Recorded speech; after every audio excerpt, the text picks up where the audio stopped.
Est-ce que vous pouvez nous parler de vous, de votre œuvre et de ce qu'est pour vous Haïti, culturellement et dans l'histoire de l'Argentine?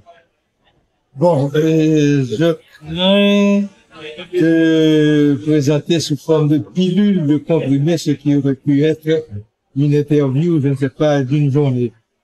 Parce que je suis un écrivain de 75 ans, ça veut dire que mon œuvre, elle est derrière moi.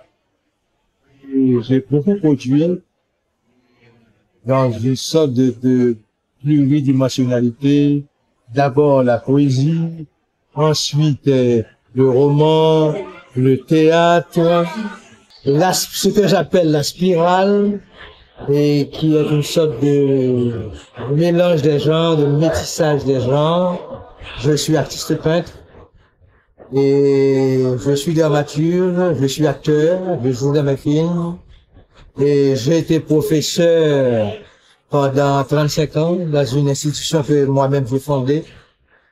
Ensuite, là, je viens de participer au tournage et au montage d'un film sur les malheurs d'Haïti, sur ma vie de créateur. Donc c'est assez laborieux, c'est assez complexe. Et je crois que quelque part, je représente ce que j'appellerais cette complexité et cette fécondité intarissable de la créativité haïtienne. Je ne suis pas le seul à être dans ce cas, mais peut-être que je suis le cas le plus éclatant, compte tenu de l'âge, compte tenu de l'immensité de ma production, plus d'une cinquantaine de titres qui ont été d'abord publiés à Port-au-Prince, ensuite à Paris, ensuite et à Naples, en Italie, en Espagne, au Chili. Donc c'est une production assez vaste. Je suis devenu une sorte de monument national, de trésor national, comme on dit au Japon. Et je suis un personnage, quelque part, emblématique, non seulement de la situation haïtienne, mais même de toutes les énigmes haïtiennes, parce que je suis un sphinx. D'accord, est-ce que vous pouvez nous parler un petit peu de cette énigme haïtienne, non seulement pour les autres Caribéens, mais aussi pour le reste du monde? Bon, ça a commencé depuis l'époque coloniale. Depuis l'époque coloniale, Saint-Domingue, l'ancienne Haïti, Haïti actuelle, c'est l'État d'Haïti, mais la colonie s'appelait Saint-Domingue. Donc, c'était une terre particulière, avec plus de 750 000 esclaves. C'était beaucoup. 28 000 kilomètres-carrés. Et où les grandes puissances colonialistes de l'époque, la France, l'Espagne, l'Angleterre, se sont affrontées pour mettre le grappin sur Saint-Domingue. Donc ça fait de Saint-Domingue une terre particulière. Si on peut parler de ce que j'appellerais de l'épanouissement, de l'efflorescence, de la puissance du pouvoir de Louis XIV, du royaume de Louis XIV, c'est grâce d'abord à Saint-Domingue. Parce que tout le café, le sucre, le bois de campèche, le coton, le cacao, provenaient de Saint-Domingue. Et Saint-Domingue a été la colonie la plus riche de l'époque. À tel point que Voltaire, dans une de ses lettres, parce que Voltaire a été un superbe, fabuleux épistolien qui a écrit beaucoup de lettres. Comme homme d'affaires, il était d'abord aussi homme d'affaires. Il a écrit à un homme d'affaires de l'époque une lettre, il y a un passage dans cette lettre qui est explicatif de l'importance économique et financière de cette lettre. Voltaire a dit dans cette lettre, je n'échangerai pas ces domaines contre les vastes arpents de neige du Canada. Or, le Canada, c'est près de 10 millions de kilomètres carrés. Saint-Domingue, 28 000 kilomètres carrés. Donc voilà que malgré l'exiguïté de ce territoire, il y avait une production intense. Il y avait une productivité massive qui impliquait aussi une exploitation infernale de la main-d'œuvre nègre. Donc, ce qui fait qu'au départ, dans le cadre antillais, Saint-Domingue va avoir une carte, un visa particulier. C'est le pays qui constitue à l'époque le support de la puissance économique française. Et quand on dit puissance économique, il faut voir aussi la puissance militaire. Il faut voir aussi même ce que j'appelle la dimension culturelle qui a explosé sous Louis XIV. N'oubliez pas que la littérature française a connu son apogée sous Louis XIV avec les Molière, La Fontaine, Racine, Corneille. Eh bien, il fallait pouvoir exploiter les nègres de Saint-Domingue et amasser le plus d'argent possible pour donner lieu, pour donner un espace à cette explosion culturelle française. Ensuite, toutes les contradictions entre les différentes puissances se sont répercutées. D'abord, Saint-Domingue, pour plusieurs raisons, sur le plan démographique. Si actuellement, la Guadeloupe et la Martinique ne totalisent pas 1 million d'habitants, alors que à l'époque déjà, il y avait 750 000 esclaves à Saint-Domingue. Ça montre l'importance du poids démographique de Saint-Domingue. À côté de ça, la majeure partie de la population de Saint-Domingue, des esclaves bien sûr, la population servile, était ce qu'on appelait des bossals. Les bossals, c'était les esclaves fraîchement venus d'Afrique. Ce qui fait que l'apport africain va être beaucoup plus sensible à Saint-Domingue, avec encore la présence du vaudou. Et cette présence du vaudou a été tellement forte qu'elle demeure encore. C'est pas le trace du vaudou qui demeure. Si le vaudou demeure encore une pratique religieuse assez forte en Haïti. Donc, on est en présence d'une terre qui va devenir une masse énigmatique à partir de la pluralité des facteurs et des paramètres qui sont en jeu dans le contexte même de Saint-Domingue. Quand la Révolution française éclate en 89, on a eu bien sûr les contre-coups dans toutes les Antilles, mais à Saint-Domingue, cela a pris des proportions gigantesques. Pourquoi? À cause de l'importance des habitations, à cause de l'importance des plantations, à cause de l'importance des masses d'esclaves. Et on a eu la première révolte en août 91 avec des chefs insurgés, les chefs de l'insurrection qui en même temps étaient des prêtres vaudous. Ce n'est pas un hasard, ils étaient des prêtres vaudous. Et Macandal, chef insurrectionnel, chef des insurgés. C'est un Hongan, le Hongan c'est le prêtre vaudou. Et Boukman, qui a réalisé la grande cérémonie du bois caïman, qui allait marquer la rupture avec l'esclavage, a été un prêtre vaudou. Donc, ce sont des aspects qui vont déjà établir ce que vous avez appelé tout à l'heure la spécificité culturelle, anthropologique, sociologique d'Haïti. Le vaudou également n'est pas étranger à l'indépendance haïtienne.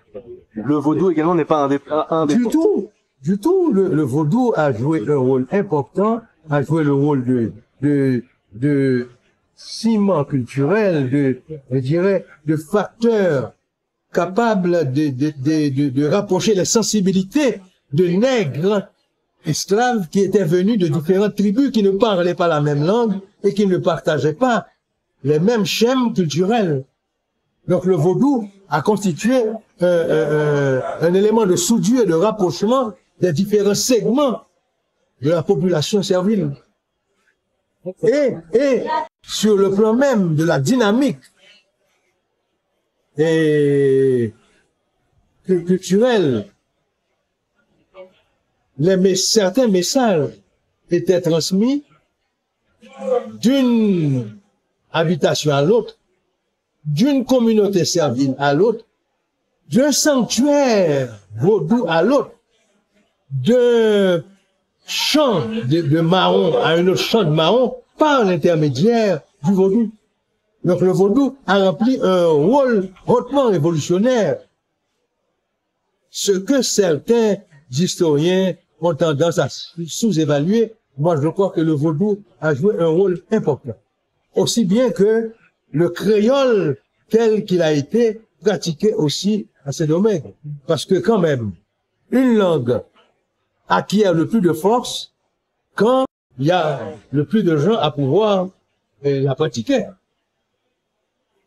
Ça peut paraître étrange, quelqu'un qui par exemple serait français et qui associe dans son esprit la révolution avec la laïcité et l'absence justement de religion. En fait, dans l'esprit d'un Français, la révolution, c'est le combat de l'athéisme ou de la laïcité contre la croyance qui, elle, serait oppressante. Alors que là, vous nous dites que c'est totalement le contraire. Non, ça a été totalement le contraire. La Révolution française a eu normalement, naturellement, logiquement, une allure laïque, parce que la Révolution française, à partir de la position de la bourgeoisie qui était le fer de lance de cette révolution, il avait en face d'elle l'aristocratie qui était soudée à la religion catholique. Donc à partir de ce moment, il est indéniable que le courant révolutionnaire français du XVIIIe siècle ne pouvait être qu'un courant laïque et même, à la limite, anti-chrétien, anti-catholique, anti-religieux. Mais chez nous, précisément, puisque l'Occident,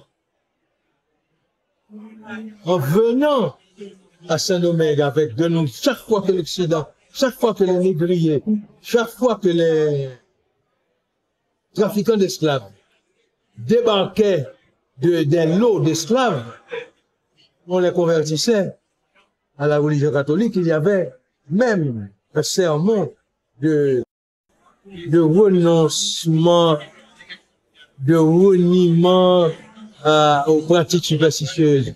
Je renonce à Satan, à ses pompes et à ses œuvres, et j'adopte la religion de Dieu et pour rompre définitivement avec la religion du diable.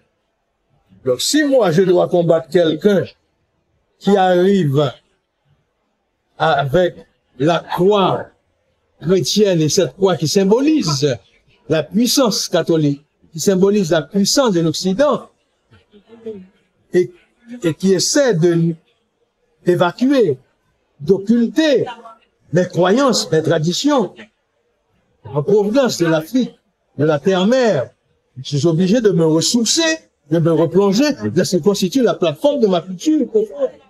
Et cette culture porte être une marque religieuse indéniable. C'était le vaudou qui est une religion vieille de plusieurs siècles. Le vaudou a pris une allure particulière à Saint-Domingue. Parce que, là, je vous l'ai dit tout à l'heure, ce n'est pas un hasard que les chefs des insurgés étaient en même temps des prêtres vaudous. Et au niveau des affrontements, les prêtres vaudous ont su utiliser toutes les vertus des feuilles dans cette pratique infernale qui a fait peur aux Occidentaux, qui a fait peur aux Français, qui a fait peur aux Anglais et aux Espagnols. C'est la pratique de l'empoisonnement. Donc le Hongan connaît, non seulement en tant que révolutionnaire, mais en tant que prêtre vaudou, en tant que docteur, on dit docteur feuille, connaît les vertus des feuilles, des plantes.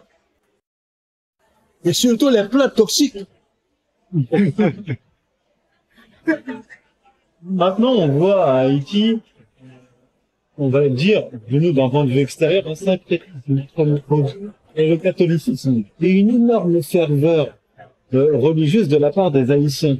Et en parallèle, enfin aussi accompagnant une énorme créativité et une création constante qu'on voit même dans la rue lorsqu'on se balade. Comment est-ce que vous expliquez cette ferveur d'une part et cette créativité intense et quotidienne est faite par... Là, je vais vous répondre.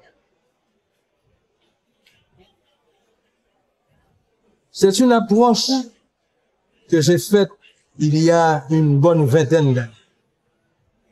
Qu'est-ce qui explique le bouillonnement de cette créativité dans une terre qui, matériellement, est considérée comme le coin le plus pauvre de l'hémisphère?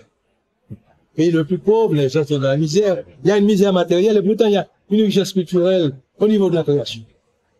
Des fournées de peintres, des fournées d'artisans, des musiciens. Et encore ce qui est plus étonnant, qui peut être paradoxal et même incroyable, un pays constitué d'analphabètes qui vous donne chaque 25 ans une fournée d'écrivains majeurs reconnus à l'échelle internationale. Le pays des paradoxes. Oui, le pays des paradoxes. Eh bien, moi je dis que pendant toute la période coloniale, on a eu un combat permanent vers la liberté. Cette quête de liberté qui est une quête de lumière. 1804 s'est produit comme une fulgurance miraculeuse, incroyable même, et apparaît même comme un accident d'histoire. Des va-nu-pieds sous-équipés, sous-armés, sous-outillés, qui battent la première armée de l'époque. C'est comme si c'était les États-Unis qui actuellement constituent le top, n'est-ce pas, des forces militaires à l'échelle planétaire. Nous avons battu les forces de Napoléon qui avaient déjà fait leurs armes en Égypte, en Europe, partout. 1804 a rompu la chaîne de l'esclavage. 1804 a combattu le colonialisme, a vaincu le colonialisme. Et pourtant, est-ce qu'on a eu, est-ce que la collectivité haïtienne a eu la lumière? Pas du tout. On a eu tout de suite, 2 ans après l'assassinat du père fondateur, Dessalines a été assassiné. Les masses revendicatives ont été marginalisées. Et les élites haïtiennes, noires et mulâtres, ont accaparé le butin. Le partage du pouvoir s'est fait entre les élites, au détriment des masses, qui elles-mêmes avaient participé aux différents combats liés à la guerre de libération. Il y a eu une confiscation du pouvoir par ces... Confiscation du pouvoir par les élites. Donc les portes sont restées fermées, on n'a pas eu la lumière. Ça a duré plus d'un siècle avec des tentatives de soulèvement qui ont toujours échoué. Tentatives de soulèvements populaires qui ont toujours échoué. Parce que chaque fois que les masses revendicatives essaient de se mettre ensemble, c'est à ce moment-là que les élites noires et mulâtres, qui même si elles se querellaient, comment dit-on ça, hein, sans te déchirer pour le partage du gâteau, mais face à la menace des masses, elles se rejoignaient dans une sorte de solidarité perfide. Ça a duré 2 siècles, jusqu'à présent. Mais je vais vous poser cette question, parce que la réponse elle est dans la question. Je crois que cela a établi au départ toute la différence entre, sans poser, sans faire référence à des systèmes de valeurs, sans faire référence à une soi-disant supériorité haïtienne ou une infériorité antillaise. Non, nous évacuons cette dimension je dirais, perfide ou suspecte, insidieuse, de dire que c'est parce que nous sommes supérieurs aux Guadeloupéens, aux Martiniquais. Non, il n'y a pas cette histoire de blanc supérieur ou de nègre supérieur à d'autres. Il y a eu tout simplement des conditions objectives. La Guadeloupe, la Martinique ont été prises en charge par la France. À partir de l'échec des soulèvements qui ont eu lieu en Guadeloupe et en Martinique, parce que nous savons qu'il y a eu aussi des tentatives de libération qui ont échoué. On sait très bien le drame d'Elkrès. On sait ce qui s'est passé en Guadeloupe. On sait ce qui s'est passé en Martinique. Ils ont échoué. Les indépendantistes ont échoué. La population a été prise en charge. Ça a été une forme de récupération. Ça a été, je dirais même, pour reprendre Édouard Glissant, ça allait donner lieu à la réussite la plus parfaite de la colonisation d'une terre. C'est-à-dire, quand on regarde la Martinique et la Guadeloupe, on est obligé de dire que là, le colonialisme a réussi de manière perfide. En donnant dans une main ce qu'elle va prendre, dans l'autre ce que le colonialisme va reprendre dans l'autre. C'est-à-dire que tu n'auras pas ton autonomie, tu n'auras pas ce qu'on appelle chez nous en créole ton droit de grand monde, c'est-à-dire ton droit d'adulte, mais on te donne la pension, on te donne... Là, on a joué, ça a été perfide, et je crois que et Césaire et Glissant s'en sont bien rendus compte.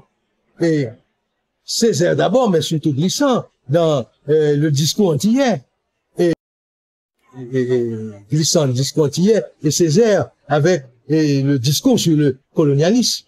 Ça a été une perfidie. La France sur ce plan-là a été d'une perfidie meurtrière, mortelle. En Haïti, qu'est-ce qui s'est passé? Nous n'avons jamais eu de parrain. Nous n'avons jamais eu de marraine. Ceux-là même qui étaient des nôtres, nos Haïtiens frères, qui eux auraient dû prendre en charge la gestion de la terre haïtienne, qu'est-ce qu'ils ont fait? Ils ont tout accaparé et ils se sont comportés pire que les colons. Ils ont copié le système. Ils ont recopié le système. Ils ont recyclé le système. Ils sont devenus des maîtres plus violents, plus cruels que ceux que nous avions à l'époque coloniale, à l'époque dite coloniale. Alors maintenant, voilà la question. Quand un individu ou une communauté, je prends même le cas d'un individu pour simplifier, je dirais, l'exposé. Un individu est enfermé dans un endroit, je sais pas, 4 mètres carrés, 2 mètres sur 2 mètres, sans fenêtre, sans porte, sans la moindre ouverture. Ça a été notre cas. Puisque nous n'avons pas eu accès à la lumière, quand les colons sont partis, de nouveaux maîtres locaux les ont remplacés. Qu'est-ce qu'il vous reste, hein, pour avoir accès à la lumière? L'éclat de l'imaginaire. C'est l'explosion de l'imaginaire. Et c'est ce qui a donné la créativité haïtienne. La créativité ne s'est jamais produite dans des conditions de facilité. C'est quand l'individu reste enfermé quelque part qu'il a la possibilité d'imaginer, qu'il a la possibilité de voyager, même à travers les espaces les plus fous de l'univers et de son être. Nous sommes devenus des anormaux, nous sommes devenus cette masse énigmatique, nous sommes devenus ce sphinx que l'on ne peut pas comprendre parce qu'on nous a enfermés quelque part et que nous, malgré tout, nous avons ouvert plutôt des portes que l'on ne peut pas fermer, des portes de l'imaginaire et de l'imaginaire débile. C'est ça ici.